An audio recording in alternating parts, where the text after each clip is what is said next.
Coming up in this episode,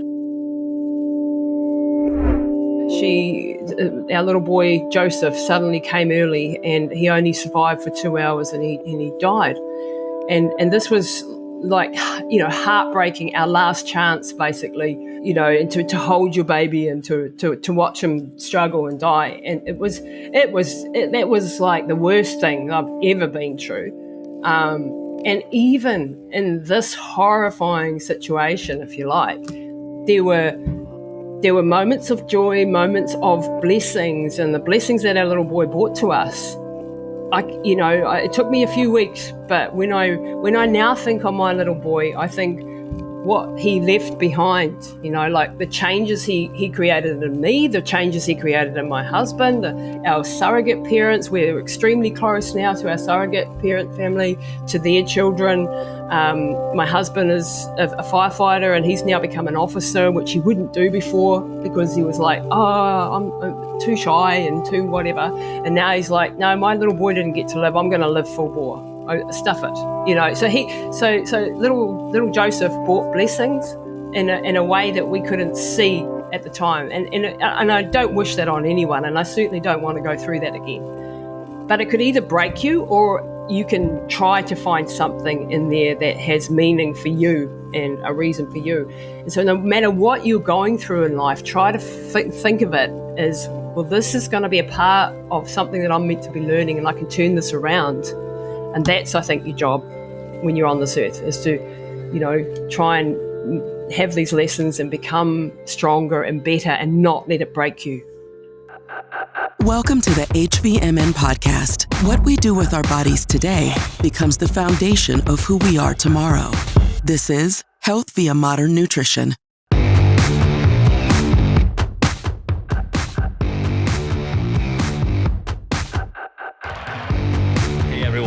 Welcome to this week's episode of the H.V.M.N. podcast.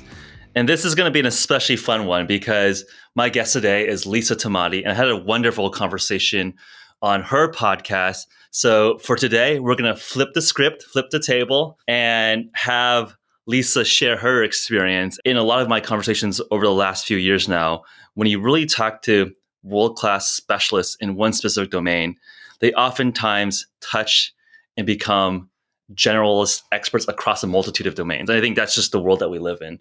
To be really, truly world-class, one can't just be in that one specific tunnel. One really gets the best practice from a number of domains. And I think Lisa really encapsulates that for me. So Lisa, great to have on the H.V.M.N. podcast. I'm so stoked to be here, Geoffrey. It was wonderful to have you on my show. And yeah, now to flip the script is going to be exciting. I can't wait to do a deep dive. Yeah. One area that you have a tremendous amount of experience and I have a little bit of a taste of is ultramarathons, long distance running. I think that seems to be your initial entry point into high performance, human physiology. Love to hear your background story of how you got into it, competing in Badwater, some of the most prestigious, well-known ultramarathon races. What was your journey into this specific field? Yeah, thanks, Jeff. I've been doing ultramarathons now for over 25 years, and I've had in that time the chance to sort of run and compete and train over 70,000 Ks in that time, so about 3 times around the equator if you add it all up. I've done mostly deserts, so I've done a couple of thousand kilometres in the Sahara Desert, from the Moroccan Sahara a couple of times to the Tunisian, the Arabian Desert, the Libyan Desert, Niger, Jordan, also the Gobi Desert in China, Death Valley in the USA a couple of times, and different parts of the outback of Australia, which is a bit closer to home. And I've also at one stage ran right through New Zealand, doing 52 marathons in 42 days, raising money for charity. So that was a really amazing mission. But the funny thing about my story is that I'm so from average as far as talent goes. I don't have any. I don't have any special genetic abilities. I'm no Dean Canassis or David Goggins or anything like that as far as ability and speed go. But what I did have was a really, really super strong mindset. And when I decide I want something, I just do it until I get good at it, even if I'm hopeless at it at the start. And certainly I was an asthmatic as a child, so I was in and out of hospital. I had a very poor lung capacity, very poor VO2 max. So I wasn't really made or built for this type of thing, but I never let that stop me doing anything, really. Yeah. So what kicked it off? When I talk to a lot of folks that end up being just long careers in endurance sport, oftentimes it's realizing that in middle school that they were really good at the 5K compared to their other middle schoolers. Did you have a story like that where you ended up running and you realized, hey, I'm pretty good at this. Everyone else is tired and I'm pretty good. No, I was absolutely bloody hopeless at it, to be honest, Jeff. What happened is I was into sport. I was a gymnast as a kid. I was good at gymnastics, and so I did that from the ages of 5 up to about 15, and I was on sort of track to be a national sort of gymnast. But then when I went through puberty, I grew up too tall, and I grew up, very muscular and athletically built, and I just didn't have it. Once I went through puberty, I knew I just wasn't going to make it. And so that was a real blow to me, because that was all I'd done. And I'd grown up in a family where the expectations were really, really high. And I was expected to represent my country, and I was expected to be the best at everything that I did. I had an amazingly loving, amazing mum and dad, but my dad was also very hard on us. And that, I think, having that early childhood, being pushed into the really strict discipline that gymnastics requires, was in some ways a really good learning curve, and in other ways it was quite damaging. As a young woman, so from 13 to 15, before I stopped gymnastics, I really struggled with my body image, and I was the heaviest, biggest girl in the group, if you like, and was always constantly ridiculed for that, and so that started a path of self-loathing and very low self-esteem. And when I failed at gymnastics, I thought, well, that's it. I'm never going to represent New Zealand. But I sort of had that dream in my back of my mind the whole time. And then in my early 20s, I met an Austrian guy who was cycling through our country here and had an accident on our mountain.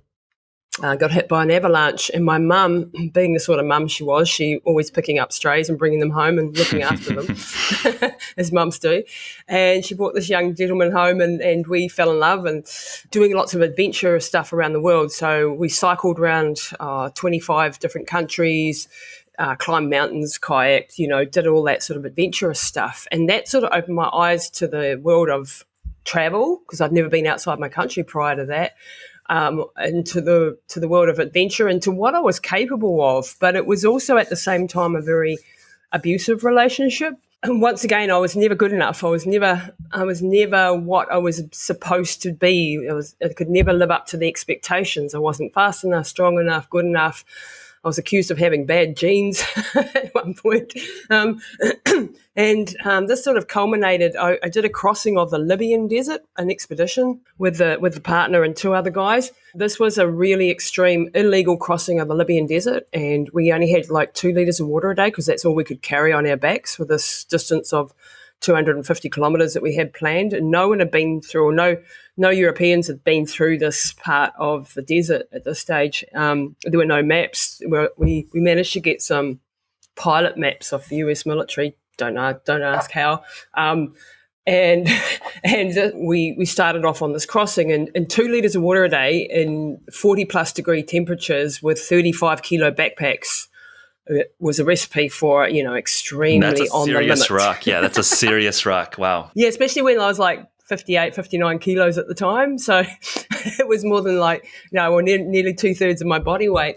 And this ended up being not only physically really demanding, but the boyfriend ended up leaving me in the middle of the desert on day 4. We were all under us. Yeah. So that, you can imagine you have your relationship breakups. We've all been there and done that, but to do that in the middle of the Libyan desert, in the middle of this crossing. And the reason was we were all suffering and very irritable, as you can imagine, when you got no water. And so tempers were short, and he wanted to move faster, and he was. We were doing a book on the expedition, so photographing it, and he was a perfectionist and wanted to set up all these photos and wanted me to help. And the leader of the expedition said, "Look, we got to keep moving. So you can take your pictures, but you've got to keep up with us." And so he wanted me to help with that. And I physically was just unable to run around and do anything extra other than put one foot in front of the other. And so that went down like a ton of bricks. And after a couple of days of, frosty temperatures and between us, he just said, "That's it. I'm leaving. I'm heading off over the sand dunes, and you can stay with the other two guys, and that's it. The relationship's over." So that was a real deep turning point.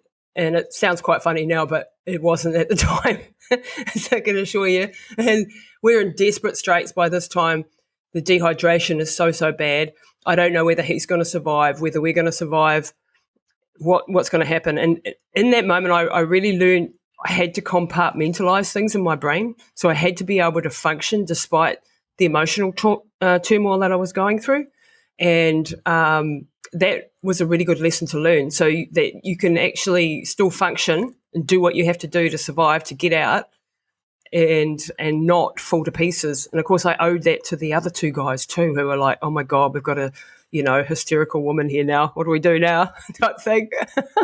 This story deserves more attention. I mean, just from the emotional capacity, obviously a breakup with a long-term partner is a massive emotional turmoil. And then it sounds like there was questions of even surviving. So yes, at the time, did you think that everyone could have died? How serious? Yeah. I mean, it sounds like it was pretty serious, but did you have regrets or thoughts racing through your mind where you're like, "Hey, like, why did I do this? Am I going to die in the desert? I'm stupid." Can you walk us through that?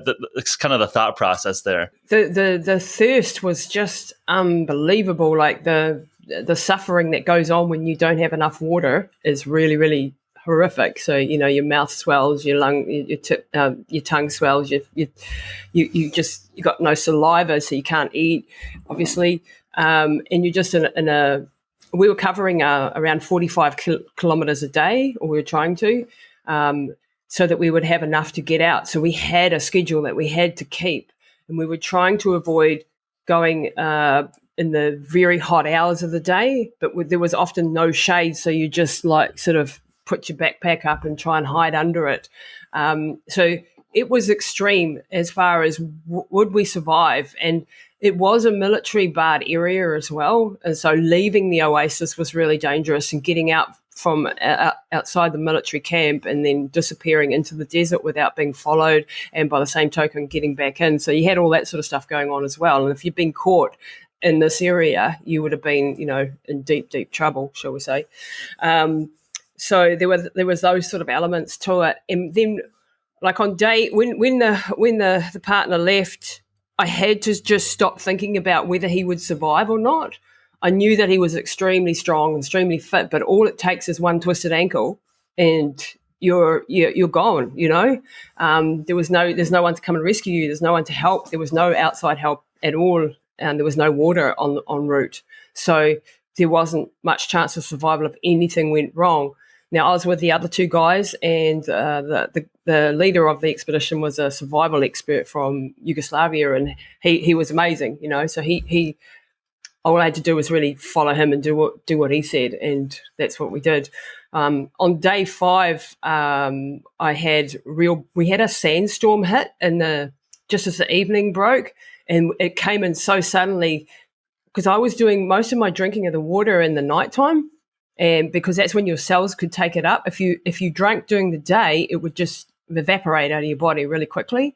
So we were trying to drink the bulk of our supply for the day and the evening. And I'd also been squirreling away part of that 2 litres a day. So I was actually only getting a litre and a half in because I was so scared of running out, so that I had more left in the backpack than I was meant to have, And on this particular night, the sandstorm came in, and I didn't get to drink my water because it was just, we just got in our sleeping bags and just hunkered down, and we basically got buried by the sandstorm. You couldn't do anything for the next 5 or 6 hours while this passed through. And then at about 3 a.m, we got up again and we got going really quickly. And I only had a small drink, and then I got underway. And funnily, by now, I was not really feeling the thirst anymore. And I was walking in the early hours of this morning, and I just kept passing out, and my body was starting to shut down. But Elvis was on such a mission to get to the certain point that he'd see on the map, so then he would know where we were exactly and that we would survive, that he was just on a mission. He wouldn't stop to let me get water out of the backpack. And he just kept putting me back on my feet. I'd go along for another 20 minutes, and then I'd pass out again. They'd put me back up again. I'd walk along again. They'd pass out again.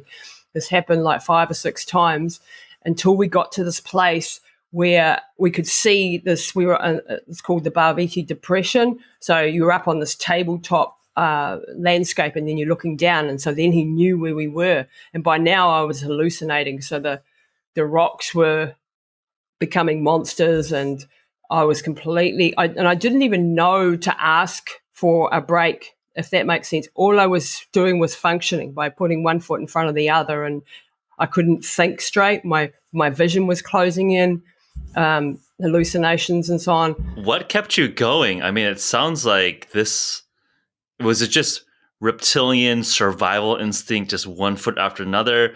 Was there something higher where like, I'm not going to die today? Or was just like, where were you in the state? It just sounds like you are so close baseline functioning, right? It was just like you're on essentially just baseline survival function at this point. Yeah, at this point there was no higher thinking at all. There was just, I'd been doing this for days, just following the footsteps of the guy in front of me.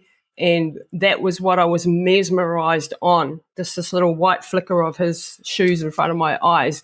And that's all I focused on doing, because I just could not think any higher thoughts. When you run out of glucose and when you run out of water, your brain function is just, it's like being completely out of it.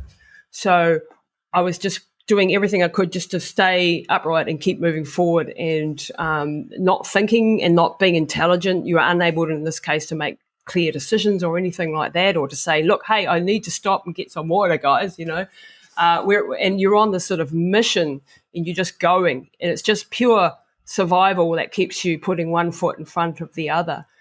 And then once we got to this place, he helped me down these cliffs, and we got to the bottom, and he said, right, I want you to get out your water, and you're going to drink, and we're going to sit here for the next 2 hours, and you're going to slowly drink your whole day's supply, because your body's starting to shut down. And he said to me, look, he'd been in the desert a lot. He said, I've known of people who've died in the desert with 20 litres of water next to them, because they've been squirreling it away for so long. He said, it's better in your tummy than in the backpack. In other words, I hadn't been having enough just to keep surviving, and you can actually die next to a whole big ton of water, but because you're squirreling it away for too long, and then your body shuts down, and then you're gone, can go too far. So the upshot of this adventure was, anyway, we did get out. We did survive, obviously. I had some major kidney damage and health problems after this. The boyfriend also got out, and, there was a lot of undoing of messy relationship stuff, as you can imagine, in the aftermath. But there was a time in my life where I went, and never again will I not, when I let myself be controlled by anybody else, never again am I not controlling my own destiny. And it took me 2 years to do anything again, because my body was just wrecked, and emotionally I was wrecked. But then one day I was reading this magazine, and it was about the Marathon des Sables, which is a very famous ultramarathon in Morocco.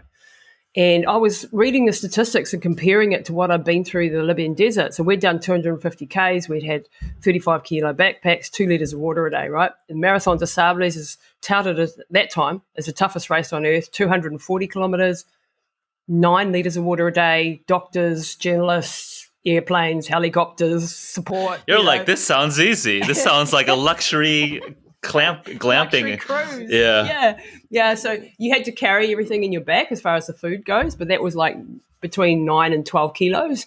And I thought, hang on a minute, I reckon I could do this. And so I hadn't even run a marathon, but I signed up for this 240K event, and it was the first time I'd done something on my own as a girl on her own now. And it was really important to me to prove to myself that I wasn't useless.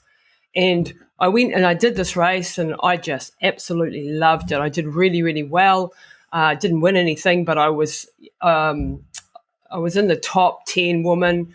And I just had an absolute ball. I was surrounded by people who were positive and encouraging and empowering. And there was 700 people in this race, and the whole camp moves every day. It was like a huge military operation. It was just mind-blowing. And after that experience, I started to get my self-confidence back that had been on the ground for the last 2 years, and I became addicted to that experience, if you like, because I was like, oh, give me more of this. This is awesome. And I was good at something for a change.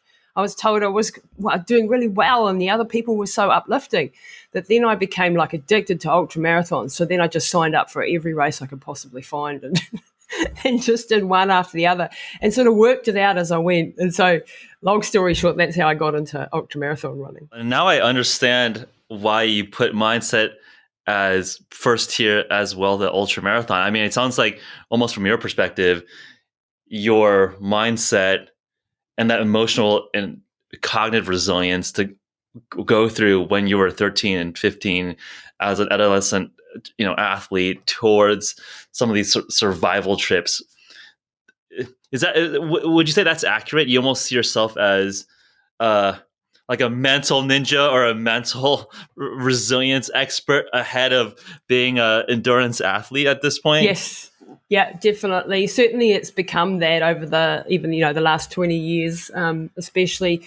Whereas, like I said, I never had a lot of talent, but I realized I did have really good mental strength when it came to certain areas, especially in sport. I had a mindset that I could just go, and I would go to the point of killing myself nearly, So, which also became a problem on occasion because you just wouldn't pull out when you should pull out. And now I'm a lot wiser and don't advise people to do that. And now we coach, hundreds of athletes around the world, and we try to get them to pull out way before that point.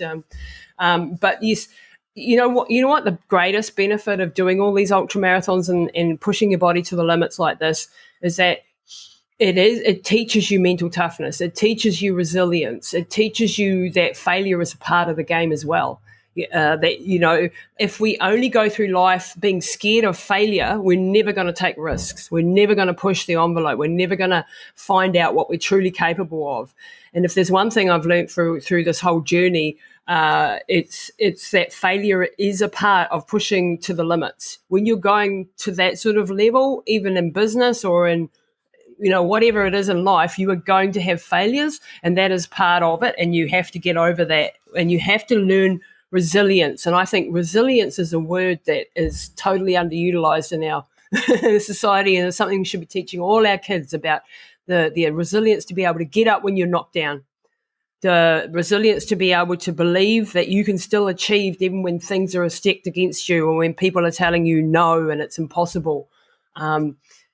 That's the thing that has helped me most. Running from A to B in some artificial human-made race, if you like, or climbing a mountain or doing any of these things, that's just it's a conduit to learning who the hell you are. Yeah, it's an artificial construct. It's like a game to actually bring out the resilience at that person, that character, that integrity. Exactly. I'm actually, this is something I've been thinking a lot about, and I'm glad you're bringing this up.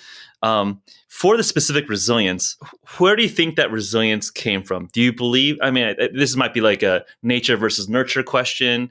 Do you think that there's some sort of genetic disposition that predisposes certain people towards having this kind of emotional and cognitive resilience? But also part of that is that it sounds like through your childhood, through your environment, through your upbringing, you had pretty early, shall I say, traumatic or formational experiences as you're competing that probably gave you some sort of either a trauma that you healed really well from, or gave you a lot of experience that people never actually face with like a happy, normal childhood or whatever you want to call it. Yeah. Do you think those were powerful formational experiences that led you down that path? How do you think about it when you're coaching clients, coaching different folks? Obviously, you realize that some people just seem tougher than others, right? Like you hear, I think your story reminds me a lot of David Goggins' story, who was a former Navy SEAL, ultra endurance athlete, had a lot of trauma through his childhood. How do you synthesize your personal experience as well as the experiences that you've called and pulled through your coaching and your journeys around the world? Yeah, that's a really good question. And yes, David's stories are incredible, and his childhood terrible, obviously, and that's who made him who he is. A lot of it, I actually think there's a combination of nature and nurture.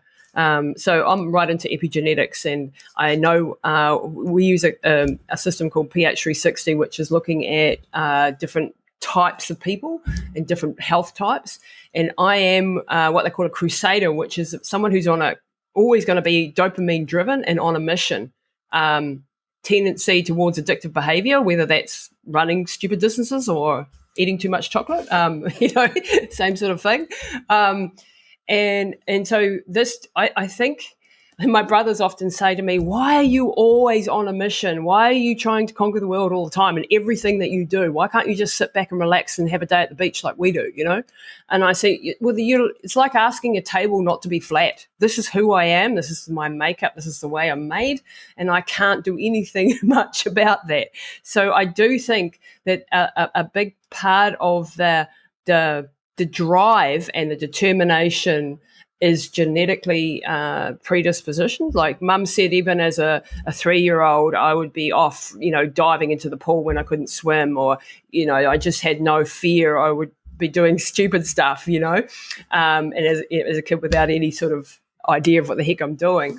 And that has always been characteristic of my nature, to just jump into things and work it out on the way. So I think there is a big portion of genetics. And by the same token, I think the combination of that with some very harsh experiences, and these are experiences too, like, don't get me wrong, the self-esteem, the lack of confidence after that relationship, there were massive depression, suicide attempts, there's a lot of stuff that I'm not going into the details of to come out the other end, if you know what I mean. So it wasn't like you're just like, wow, the super resilient person who just gets back up again. It certainly wasn't in that young years when I didn't have the toolkit either to be able to cope with the emotions that I'm feeling. And when you're younger, you've got a whole lot of hormones and stuff going around, and you're very dramatic, as you'll know, with all teenagers, they're all dramatic. Yeah. And I was probably super dramatic.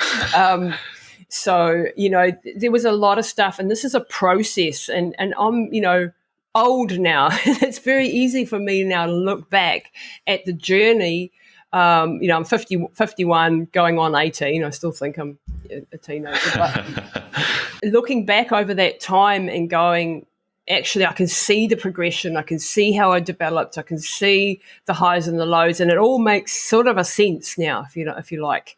And we don't always have that benefit of hindsight when you're in the middle of it. All is that you're depressed and you don't want to be here anymore.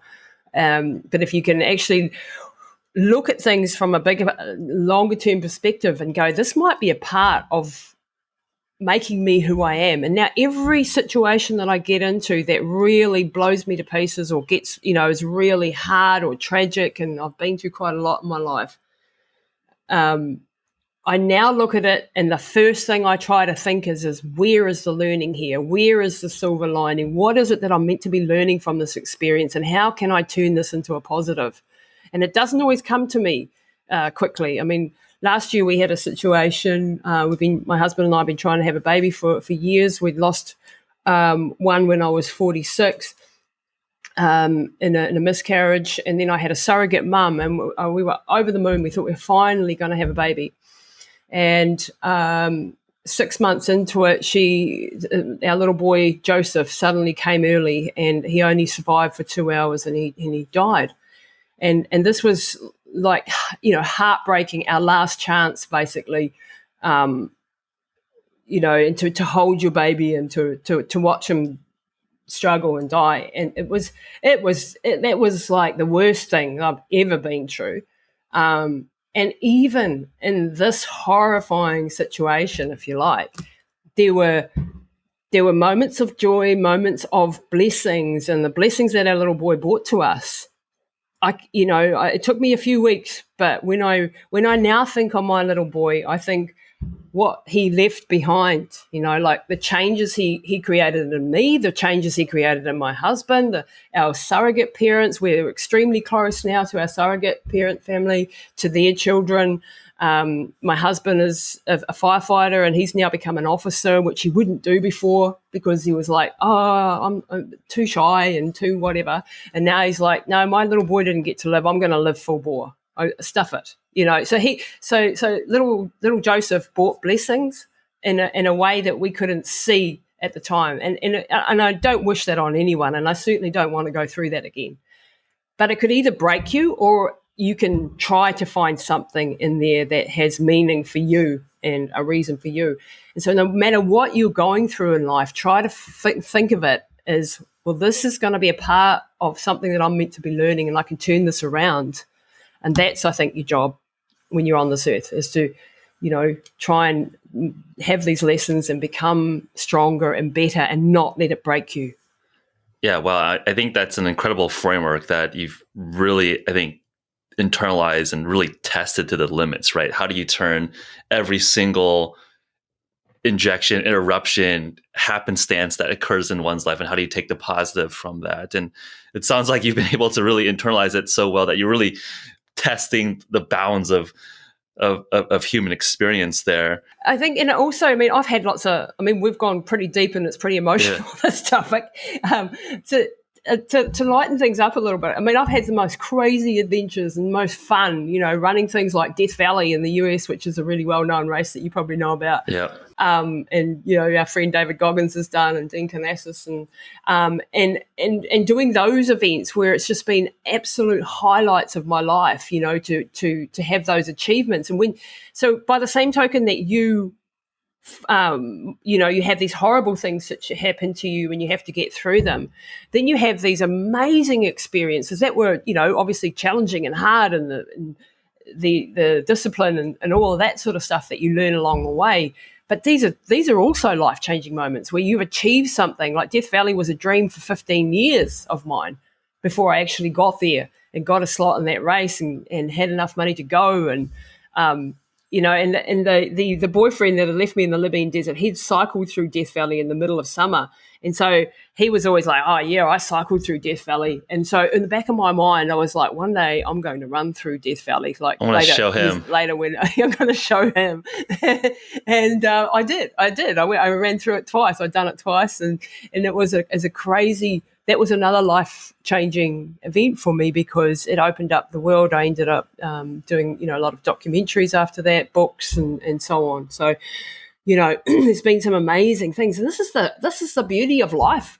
We don't have to be stuck in a box. We have the ability to reinvent ourselves. You, Geoffrey, are a prime example of someone, Stanford University, computer scientist. Now you're just creating a new you and a new world and a new direction that actually is what you want to do now, and none of us have to be limited anymore, and certainly not this day and age, by one profession. Like when I write what I do, it's everything from podcasting to filmmaking to book writing to coaching to mental toughness courses to everything, and none of that is a contradiction.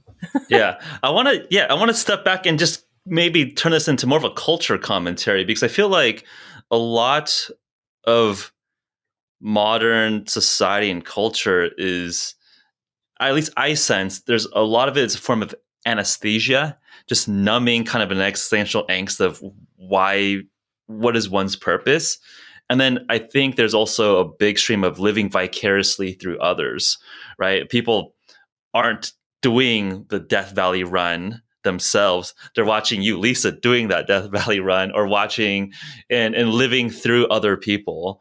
And that is a hallmark of our time, really, with all the movies and social media. Right. It's very easy just to sit on the couch and think, wow, I've just been to all over the place. Right. And I think it's a little bit of both, because I think a lot of people have this, they live vicariously through others, which gives up that excitement, but it's also an anesthesia for the day-to-day boredom or angst of not being satisfied with what they're doing. I mean, do you sense that with the broader cultural context of our times? I think there's a real massive disconnect nowadays from the way human beings used to be. So out in nature all day, digging the fields, hunting deer, building their houses, doing whatever, pushing the limits, exploring.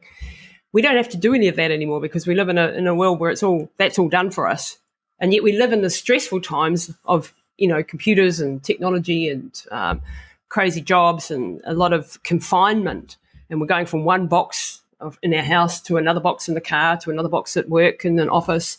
And all of this has disconnected us from our true roots and our ancestral way of being, and this is at odds with our DNA, I think, and the way our bodies are meant to function. And so I think this is causing a disconnect, especially with young people who don't, know that they have to get outside and get in the sunshine and get that vitamin D on their skin and get away from those damn computers and video games and all of that sort of stuff. And so when that happens, we have all sorts of problems come up. Hormone dysregulation, circadian rhythms are stuffed up. Women with their cycles are stuffed up. We're disconnected from nature. And I think the more that we can get outside, get back to some very basics that the human body needs. So I work in, I run my own businesses. I'm 24/7 sort of thing around, going for it all the time. But I make sure every day I get time to train in nature, push my body out in the physically outdoors and connect with the sea, the forest, the mountains, wherever I can, and even if I've only got 10 minutes to sit in the city park, I know that it's important for my soul to be able to connect with nature, and it's important on a hormone level, it's important on a personality level, and all of these areas that are just being neglected now. And we can sit at home and be entertained 24/7 on our devices. And this is a huge danger, I think, for the human race, because we shouldn't be living in the matrix. We're meant to be out there actually experiencing it ourselves, getting in the water, going for runs, walking in the park, whatever it is, and interacting with other human beings on a eye-to-eye level. I mean, we're lucky we have this technology and I can connect with you, which I never would have been able to do in the past. But by the same token, it's important that I go today and I see my family and I look them in the eye and I have that social interaction with them. And all of these things are missing from many people's lives. So there's the element of loneliness. There's the element of all this dysregulation that's going on in our bodies and our circadian rhythms and hormones and so on. This all leads down a track of very often depression, being dissatisfied in life. And then maybe you're in a job that you feel trapped in, or you don't have a job, or you don't know what you want to be. We have to create our own framework and our own destiny, and we have the power. We live in a time where we can actually, through this amazing technology, access so many things that we never could have before. There is no reason for any single person to not be doing something on a mission, creating their own business, doing something on the side to get them out of the job that they don't like, whatever it is. But it's up to you in your mindset to understand there is no knight in shining armor coming to save you. You have to make things happen. And you, Jeff, do that, obviously. You just decided, I'm into the keto and the intermittent fasting. Right, I'm going to, and I don't know the whole story, obviously. I'm going to go and make this happen. And you start a new business, and you started a business and sold it at 23. I didn't know which way was up at 23, to be honest. I think if you look at just how every single story, every single interesting, whether it's a historical figure, everyone started from somewhere and someone decided to do something and it compounded and grew and you learned over time, right? And I think one interesting maybe first step to inspire people to build that mental toughness, what, at least for my experience, was doing some of these longer runs. I remember the first time some of my colleagues at H.V.M.N. who are marathoners and triathletes, they kind of just challenged me casually to do a half marathon. And, I'm not, I never was a good endurance runner. And the notion of running for an hour just seemed like very intimidating. And I imagine for most people that are casual athletes or, casual folks that go to the gym, running a mile on a treadmill is like a pretty solid day, warm up or a pretty solid effort. But I think what I took out of that experience and having done, a couple ultra marathons, was that going back to your point, I think it's more interesting for me as a mental challenge than an aerobic bout. It just being in your own head for a couple hours, for 3 hours, 4 hours, 5 hours, not listening to music. That's almost a forced meditation in some perspective. It is. And I think, especially in our day and age, you never are really alone without your devices for 2, 3, 4, 5 hours. And I think that's an interesting little small entry point into tapping into that notion of resilience and self-actualization. So I'm curious to get your thoughts on that in that route, but also just going back to the notion of creating one's own destiny. And I think just from a historical perspective, you look at all the great historical figures, from a Steve Jobs to a Genghis Khan. Everyone was some child with some interesting upbringing, and they figured out some things well. They made some mistakes, and but I think the thing is that they didn't really stop, right? And I think your story is definitely a story of not stopping. Yeah, and congratulations for stepping up to those challenges and doing those runs, because the thing is, when it's the same as when like someone might look at you and go, wow, what a brain, and he's super intelligent and I could never do that. And I bet you just went, I'm just going to take this one step at a time. I'll start my degree. I'll do this paper. I'll do it. And suddenly your world starts to expand, doesn't it? And you're capable. And then you find out, holy heck, I am pretty amazing what I've achieved. And it's the same thing with running. You start off, and we coach 700 athletes now. And I've coached thousands over the years. And I've taken people from running from one lamppost up to running 100 milers. So I know that process. And you start with people, you don't talk to them like one day you're going to run 100 miler. You start with them like, we just got to get to that lamppost down there, and I'm going to teach you the way to run and the way to breathe. And a lot of people don't even know how to breathe, and then they suddenly realize, oh heck, I actually can run for half an hour. I thought that would be impossible. And once you have those initial successes, you get them breathing correctly, you get them taking smaller steps for starters, you teach them a few technique things, and then they get those first initial wins, and that's where you start. And then within weeks, you can have them running their first 5K often, if they're healthy, normal people. They just don't know how to run. And all of a sudden, now their horizon is lifted to that level. And then you repeat that process up to 10Ks, up to 20Ks, and then they run into a brick wall and they don't know how to get from a half marathon to a marathon. And then you show them the way through that. And they may have a couple of failures on the way where they run out of glycogen, and you deal with these things as they happen. And then all of a sudden, they're signing up for their first ultra. And then the world's open to them. And then they understand that this is just one foot in front of the other, having a good coach, having good structure, not burning yourself out, doing things in the right order, getting your recovery, doing all of that sort of good stuff.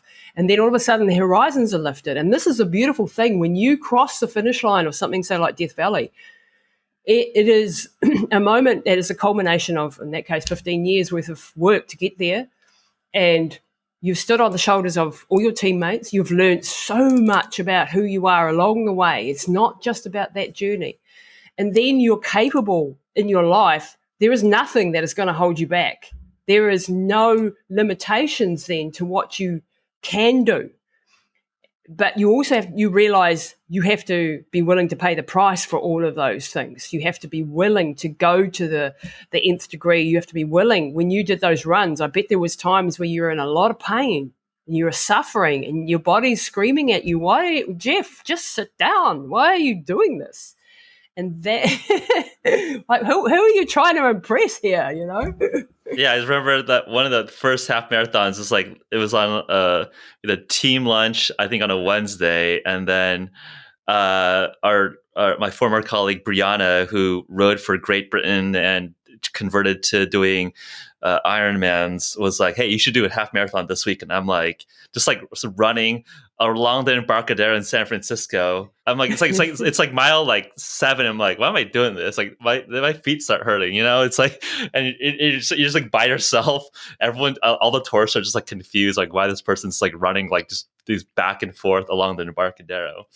Maybe I don't want to be overly conceited, but I feel like at a certain point, like humans were just designed to be able to run 5-10 miles. And I feel like in a more healthful society, it should be almost table stakes to be able to just blast out 10 miles on a dime, right? Like, I think I would love to live in a society where that's just table stakes, where you would expect people to be able to walk across the street. It shouldn't, any healthy person should be able to run a few miles. Yeah, I mean, obviously you've got disabilities or whatever, it's different. But if you're just a normal, healthy human being, then yes.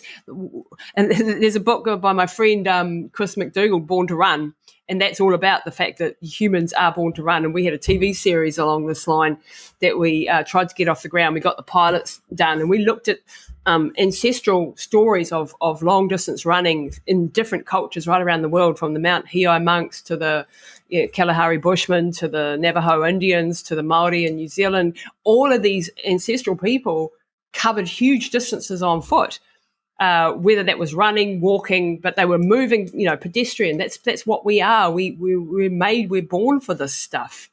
We're probably not born to do 100 miles events, to be honest. Like, it's not, I think that's, we do those things because we want to find out where the limits are, but we're all made to be doing 10 to 20 Ks a day. I truly believe that that's what our bodies, I often get you'll be wearing out your joints. Well, my joints are fine, and I've run 70,000 Ks. And I don't have knee troubles, and I don't. And where the problems come is when you don't do your strength training, when you don't do your mobility work. So, in the past, that would have been working in the garden and stretching and lifting and all of those things that we often just run, and then we come and sit at our computer, and that's a bit of a dangerous combination. Yeah, I think the argument that running is bad for your joints is definitely a misconception, right? Like, when you actually looked at studies, that's basically an untrained person going from 0 to 10 miles. And it's like, yeah, you don't expect someone that's untrained to be able to become a computer programmer without some probably some ego damage, not necessarily physical damage. Or, you go from not being able to bench press 200 pounds to expecting someone to just lift a lot of heavy weights. Yeah, and that is actually a bit of a danger. Like, I see people going, I'm an ambassador for a race next month. My husband's running it as well.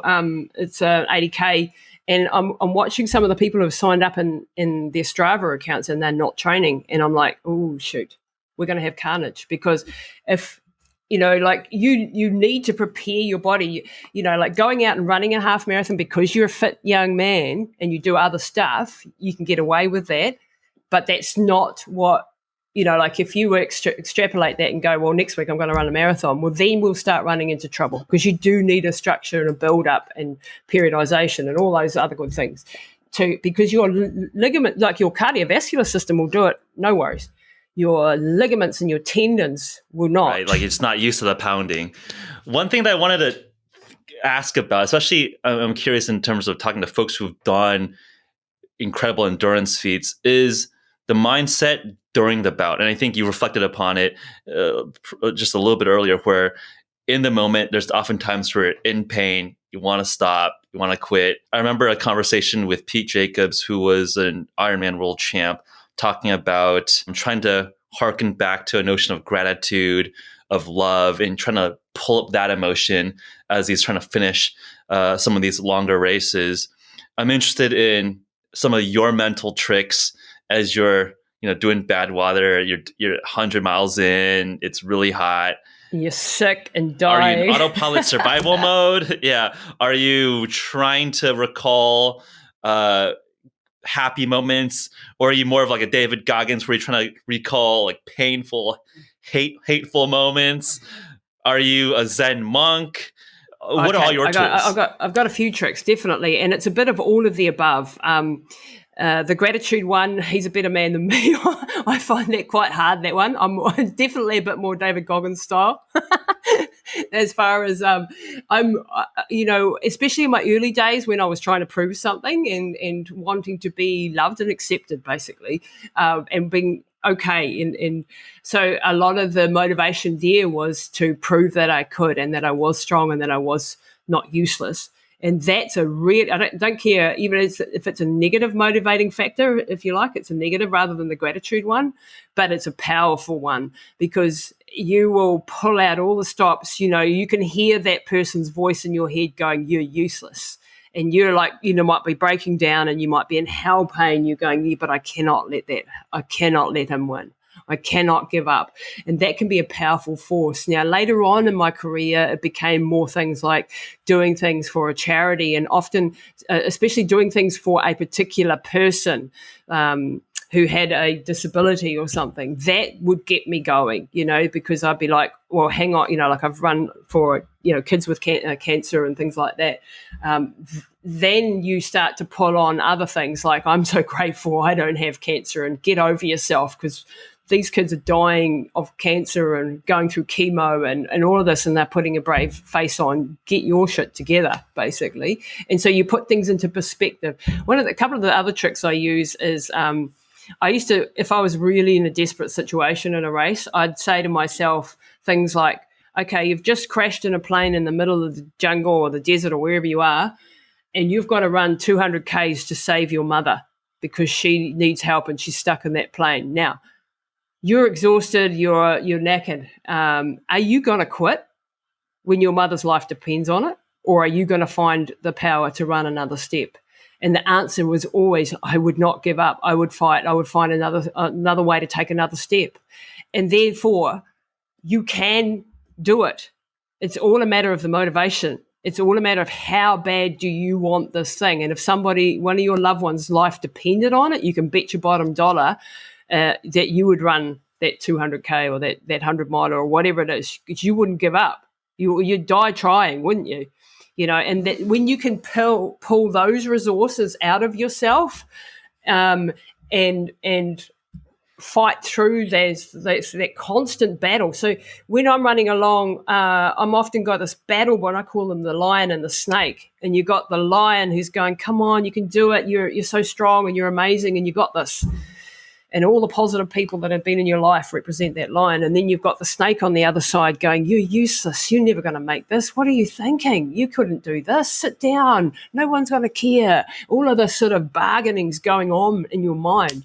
And as the day wears on and the nights or the days wear on, this battle gets bigger and louder and stronger. And that snake tends to get more and more control. And you're just hanging on for dear life, trying to not let that snake beat you. Like when I ran through New Zealand and I had, 2,250 Ks ahead of me. And I had been so busy with the logistics of it that I hadn't actually thought about running, what it takes to run 500 Ks a week.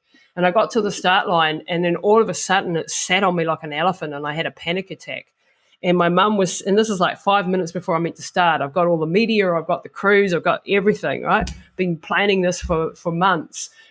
Raising money for charities, etc. And I just had a meltdown. I went over to my mum and I'm bawling and I can't breathe and I'm having a panic attack. And I go, Mum, I can't, I can't, 2,200, I can't do it. And, crying my eyes out. And she, as mums do, puts me in a bear hug and she says, stop. I want you to think about getting to that power pole up there. That's all you have to do right now. You don't have to run 2,250 Ks. You have to run to that power pole. And then we're going to get through the first half an hour. And then we're going to get to lunchtime. And then we'll see. And by doing that, she pulled my focus back into the here and the now instead of projecting into the future, which was overwhelming and terrifying. And that's how we broke it down step by step. And there were many times along that journey where the pain was just so intense and my body was breaking down. And I just could hardly even... got to a point at one stage where I couldn't even walk without sticks and I had to, let alone run. But I managed to just keep moving forward. And then all of a sudden after 2 weeks, my body hit the absolute rock bottom and then it started to actually improve again. It was like And I've heard other ultramarathoners like Charlie Engle and Ray Sahab who crossed the Sahara say, it gets worse, and then you hit the bottom, and it's almost like your body goes, well, she hasn't quit, so we better get our shit together. We better get organised here because she's keeping going anyway. We've thrown everything at her and she's still going. So we have to. And then I actually got better and better as the whole time went on and got stronger. And by the end of that race, that run, I was actually stronger than when I had been in the first 2 weeks, which was really bizarre to understand. Yes, these are some of the tricks, like, association and disassociation, like taking yourself off to your happy place. I often go swimming with the whales in my head, some place that's completely away from what I'm dreaming. And then if I have a crew, which is some races you do, they'd be telling me stories and trying to keep my mind occupied so that I just keep out of my own body.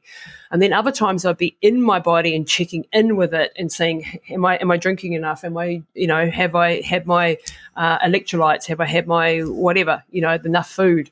So you're doing all that checklist stuff going through your head. So it's a combination of all these things to keep fighting through the hard moments. Don't for a minute believe that you get to the Zen state of flow and you stay there and that's it and you're just amazing. There are people that do, and like the guys that run the self-transcendence race, 3,100 miles in New York City, that's what they're aiming for, this Zen state of transcending their body. I've never got there. I've tried, and I would have moments of it, or even a couple of hours of it, when I'm completely in this flow state where I can't even feel my body. It's like a camera, like my eyes are like a camera, and I'm just floating through the air. But those times are short-lived, unfortunately for me, because I haven't cracked the code. I haven't probably meditated enough to get there, but it is probably there and it is probably doable. Definitely an interesting spiritual, I think, concept that I think I've tapped into very rarely as well, where just everything just feels easy and you're just like, wow, I could just do this forever. And if you can hold that seems like it would be a magical if one could tap into that consistently. One of the things I thought was interesting was this notion of you just breaking down, decomposing a large problem into smaller and smaller bits. And I think this is an adage or a maxim that I think everyone has heard about through teachers or stories. But I think one thing that I've found through people that really lived lives is that you have such visceral experience, pain, scar tissue that anchors that adage to a real experience. And I think that when I step back and think about all the different, whether that's a Zen koan or these books with all these best practices and best tips, they're very curt, nice little encapsulated sentences, but they're really almost raisins or all the juice behind those simple statements of, hey, break down the marathon into just running to the next lamppost. But someone who's never done that is like, oh, of course, that makes sense. I get it. But they actually don't get it. And it sounds like you've collected so many of these adages with just truly a broad spectrum of life experiences, both very, very positive and some that are quite sad and quite unfortunate. It kind of opening up. I mean, are there other kind of interesting adages that you just feel like you have a depth of understanding because you've just lived through it? Yeah, you're so right. I mean, sometimes there's glib Instagram posts that you see with little quotes, and I've used them too. And you don't actually. It's hard to convey the actual experience and until you've actually lived through it. And these things have a real value, like breaking things down into minor chunks and keeping your focus close to you and so on.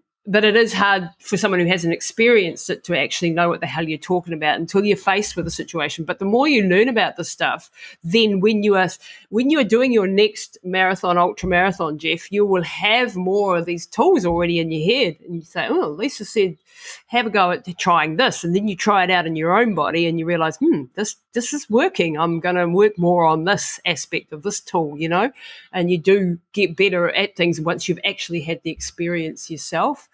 I did want to share one really life-changing event with your audience, if I may, Jeff, and go into the story with my mum. Please. Yeah, so, throughout the interview, I've mentioned my mum a couple of times as being this amazing, wonderful woman, and she's always supported me in all my crazy endeavours and so on, and never, ever limited me in my belief of what I can do or was just an amazing woman. And she, 4 years ago, had a aneurysm, which is a bleed in the brain, and was rushed to hospital. We got that horrible phone call, rushed up there. Mum's collapsed. The ambulance driver said to the doctor, I think she's having a stroke. The doctor decided to ignore that and said, she's just having a migraine, which was an absolute disastrous misdiagnosis, if you like. We spent 6 hours in the ED there, not knowing. I got caught out. I didn't know what to ask for. I didn't know what was happening to her. I knew she was in deep trouble, and the doctor was just ignoring us. Painkillers weren't working. She was in extreme pain. And I had a paramedic friend who'd crewed for me on many of my races, and I rang her and said, please, can you get up here? I don't know what to ask for, but there's something major wrong with Mum. So she came up and took one look at her and said, she's having a neurological event of some sort. Went and got this doctor and shook him out of his stupidity and said, get her a CT scan right now. She's having a stroke or something like that. They took her through after 6 hours and had a CT scan, and it came back blood right throughout the brain, aneurysm, and they didn't expect that she was going to live. It was, horrific state of affairs by this time. And that experience was for me like my mum's life's hanging in the balance, and I've been caught short, not knowing what to ask for, what to do, and being too damn polite to push the doctors for more. And it could cost my mother her life. We had another 12 hours wait for the air ambulance to come because they had to transfer her to another hospital because we live in a small town and it's, we didn't have the things. It took 18 hours to get her into there. And in that time, and I just like, if I get a second chance to help my mum bring her back, then I'll do everything in my power to make this right. And she had a operation and she was in and out. She had two operations in the next couple of days, and she was in and out of a coma, fighting for her life in a critical condition. They didn't think she was going to make it. And in this time, I started to study everything about brains and aneurysms and brain rehabilitation and everything I could possibly find on our wonderful world of the internet and Dr. Google. And I started I'm not going to be caught short again. And upshot of it was, after 3 weeks, she stabilized and she was taken out of the ICU and she'd survived, but she had basically no higher function, Geoff. She had she had a couple of words, but no real speech. She had no memory of who she was, what she was, or that I was a daughter or anything like that. She had no ability to control any of her bodily functions, like massive brain damage. And after 3 months in the hospital, they said, look, she's never going to do anything again, make her as comfortable as possible. She's 74, the brain damage is so extensive. We have to put her into a hospital level care age facility, and that's it. And I, as you might tell, I'm quite a stubborn person, and was like, no way am I leaving my mum in a place like that, and I'm taking her home. And they said, look, you're not going to cope. She's 24/7 round-the-clock care. So I had a hell of a battle on my hands to get her home. And in this time, I'm studying everything around supplements for brain injury, for hyperbaric oxygen therapy, sleep apnea, all of these things that could be affecting her. And I worked out that she likely had sleep apnea, and she was sleeping 20 hours a day anyway. The doctors ignored me again. I got an outside consultant who came in, did a sleep apnea test, and it came back severe sleep apnea, and she was knocking off her brain cells. And so when we got that onto her in the CPAP machine, she started to have a little tiny bit more function. And I was like, right, what else can oxygen do? Now, I've done a lot of races, or 3 races, at altitude in the Himalayas. And I know what it is to, have an oxygen deficit. And I'd had a situation where I'd been in one of these altitude training tents for a number of weeks, sleeping at night, and I'd been up too high at 6,500 meters, and I'd knocked off a lot of my brain cells and ended up with a hypoxic brain concussion myself, and ended up with infections going crazy, because when your body doesn't have enough oxygen, it produces a lot more bacteria and infections run wild. And I was seeing this in my mum, and I'm thinking, she's not getting enough oxygen despite the sleep apnea machine and everything. What else can I do to get more oxygen? They wouldn't let me put supplemental oxygen on her. They said she didn't need it. And so I was at odds with the doctors from the get-go. They were feeding her absolute crap. Something like they had like basically corn syrup or something. I mean, if you look at the bags of the hospital intubated food, it's literally like corn syrup is one of the main ingredients. It's kind of shocking, It's absolutely shocking for brain injury, actually, Jeff, on that note, because when you put glucose into a person who has a brain injury, it suppresses their own ketone production. And the ketones are the only things, when you have a brain injury, you have a metabolic dysregulation where you can't use glucose. So by giving someone glucose, you're actually suppressing the little amount of ketones that they do have, and that was all of their brain was running on. And they're giving her glucose, right, and Ensure and all this crappy stuff. I didn't know that at that time, but this is why research is important. I now know that. I did start to put her on fish oils and a keto diet as soon as I could and got her out of hospital, high fats, good MCT oils and ketones, exogenous ketones, etc. Long story short, we finally got her home after a massive fight at the hospital to get her home. I had to get my brother, who looks a bit like Dwayne Johnson, to help me convince doctors to give us the resources we wanted, which is just a caretaker in the morning and someone in the evening, so to help with her personal cares. And we got her home. Then I'd been studying hyperbaric oxygen therapy. And now this is a super powerful. People go and research hyperbaric. It is amazing for brain injury, also for gangrene and burns, diabetic wounds. They use this as a totally underutilized therapy. And I found out that this could help brain injury. I studied the work of Dr. Hart in America, who has written The Oxygen Revolution as a book on hyperbaric. And I thought, this is mum's chance. If I can get her access to a hyperbaric chamber, I could maybe save her. And, of course, we didn't have one in our hometown, or so I thought. And then I found a dive company that had one, because they use these for dive accidents when divers get the bends, and we have a port and a commercial dive facility. And so I approached these guys and I said, can I use your facility? This is my situation. They said, yep, sign a legal waiver. We know the power of hyperbaric. We know it's powerful. We'll give you access to it. So these are kind, amazing people gave me access to this chamber. And so as soon as I got her out of the hospital, I took her down to this factory, stuck her on a forklift and put her into this big hyperbaric chamber. Everyone thought I was completely nuts, Geoffrey, as you can imagine. This fragile, delicate lady who could hardly even sit. Stuck her in this chamber. We had 33 sessions over the next few weeks. After 33 treatments, she started to come back. All I can say is that she started to wake up. She started to have words. She started to remember who I was. She started to move her arms, and she wasn't getting up and walking, but she was doing things, and I could see a flicker of life in her eyes again. And I'm like, oh my God, this is working. And then they had to take the chamber off on a contract, and I lost access to it. And so then I mortgaged the house and I bought a hyperbaric chamber, but I bought a mild one, Jeff, that only goes to 1.5 atmospheres. That was all I could get access to. But this is perfect for brain injury, actually. It's almost as good. I'd say it's about 90% as good as what the big ones are for brain injury, because you don't need the really low depths for brain injury. You only need 1.5. So anyway, I put her through another 250 sessions over the next couple of years, and I still continue to put her through.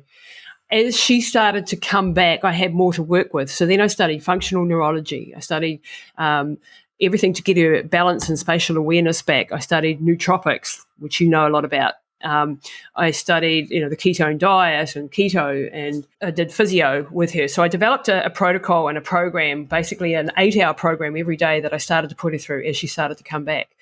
And I've tried to stay one step ahead of her therapy. Now, I'm no doctor, but like you, Jeff, I just go hard out into the research and do deep dives and find the answer. When I don't have an answer, I go and I find somebody who knows the answer. And one of the selfish reasons I started my podcast was so that I could have amazing people like you and doctors and scientists on there, so that I could get access to the best minds in the world for this type. Don't give away our secret, right? Don't give away a secret. That's honestly one of the best perks of having a podcast. Is you get to meet great people. Exactly. Yeah, it's true. It is. It's the greatest reason to do a podcast. And so I would get these experts in different fields, and I would learn from them. And they would, a lot of people helped me with different aspects that they were specialists in. And together we've created a miracle. My mum, now 4 years on, My mum is completely normal. She's reading, writing, walking. She walks a couple of kilometres a day. She goes to the gym 6 days a week. She has her full driver's license back. She's regained her peripheral vision even. All her reaction tests are back to pre-aneurysm levels. And she's 78 years old, Jeff. Like she's this, neuroplasticity in someone of this age is pretty unheard of. I had one example of this in Dr. Norman Doidge's book, The Brain That Heals Itself, of Dr. Bakirita, who was a scientist whose father had a brain injury, a massive stroke, and he had brought him back, and he was in his early 60s, and he had taught him. So I knew that somebody in the world had done what I needed to do, but they were like 14 years younger. So I had nobody really who could pave the way for me, but I had at least that sort of information. And so now Mum is, full driver's license, full power of attorney back over her life, full independence. We still work every single day. And unless I'm traveling for work, I'm working with her, pretty much 5 to 6 hours a day now. And we still have to keep the pedal to the metal. There's a few things like her foot drags and so on her right side, and she, has a few issues. But I've got my mum back, for crying out loud. And they told me it's an amazing, miraculous story. And I was so amazed at this whole journey that I ended up writing a book, and it's called Relentless. It tells the story of bringing my mum back and the lessons that I took from the running. So there's a lot of the running stories in there, but it takes some of those lessons and how I applied it in this real world situation. Because if I hadn't had that resilience, if I hadn't had the belief that the human body and mind are capable of far more than what the average person thinks it is, then I would have listened to the naysayers and I would have given up. But because I've seen crazy things like blind people running across the Sahara, someone on crutches doing the Marathon des Sables with multiple sclerosis. I've seen a dude run across Death Valley with one leg. I've seen people with hip replacements, people with broken back, and I know the power of the human spirit if they don't give in to the naysayers. And that's why I was so passionate about getting this book out, because I wanted to share those mental insights plus all the protocols that I used for Mum and give other people hope who are going through whatever the difficult time is that they're going through, whatever crisis. Yeah, that's an incredible turnaround and incredible end result here. I mean, my understanding of the prognosis is that if you kind of misdiagnose an aneurysm for that length of time, it's, either deadly, or I think what it sounded like from your conversation with the doctors, they essentially were saying, hey, we're kind of giving up. She's going to be a kind of a vegetable, like kind of. That's exactly the words they used. Expectation.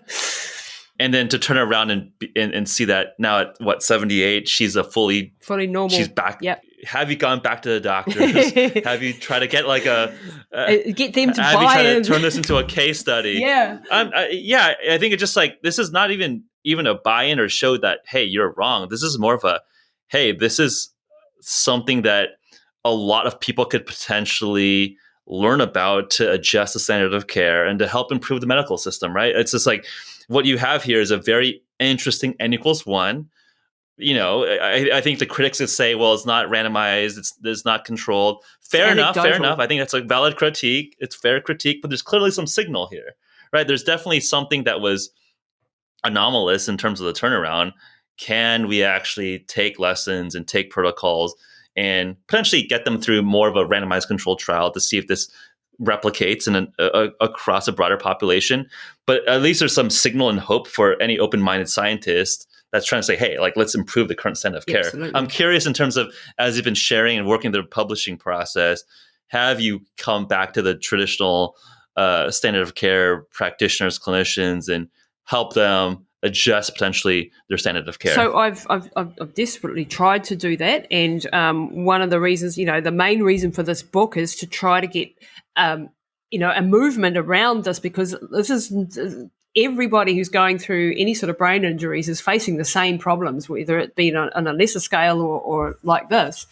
And what I've found is there are so many amazing doctors in the USA, and unfortunately they're in the USA, and I people like Dr. Harch. I had a Dr. Carbon Charpek on my podcast 2 weeks ago, who I highly recommend for your show, actually, Jeff. And he has written a book called Concussion Rescue. And I was reading the chapter titles as I first got this and going, holy shit, this is exactly the protocol I've used, and it's been put into a book by a doctor. Thank God. And I was absolutely ecstatic to have him on the show, and he ratified all of the things that I had been through.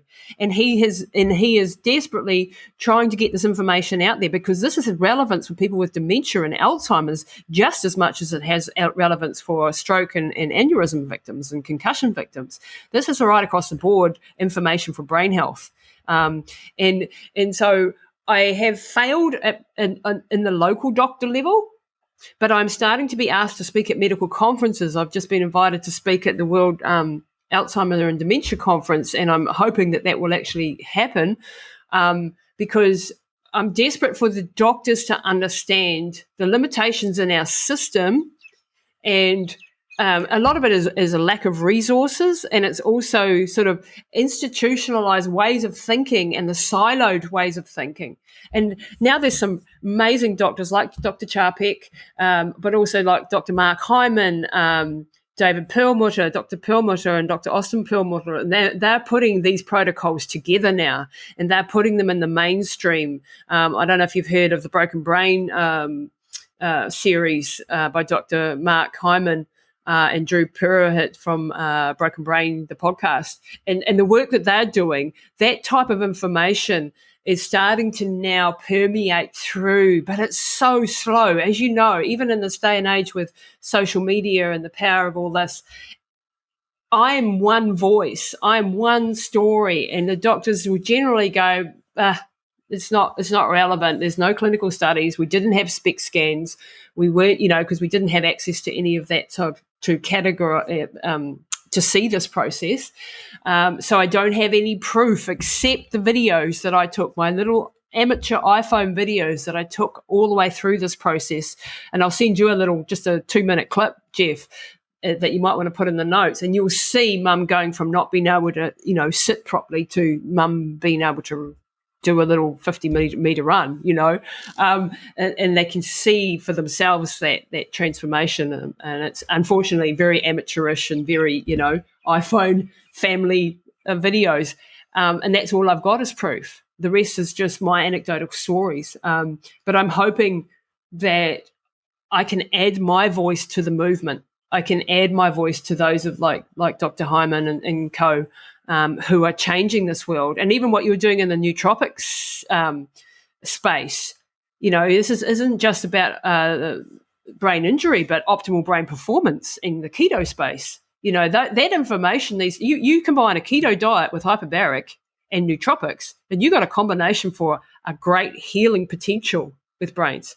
Yeah, I think that's what's exciting. There's clearly much more to be understood and much more science to be done. And I think this is how, if you again look at the history of science, who knows if the Newton story of an apple falling on his head made him think about gravity, but it's just these observations, these interesting signals that guide us towards testing and understanding and making good hypotheses and testing them. And I think that, especially in this fasting and turnaround story, it's clearly signal here, and it's clearly, I think it sounds like it's being replicated across other folks who have been going through similar protocols. And it's like, okay, hopefully we can have this body of evidence to build momentum to hopefully change standard of care. And I think that's I think ultimately what we all want here. It's not like, I don't think you have like a dogmatic reason to make something up. It's just like, okay, this really helped my mom.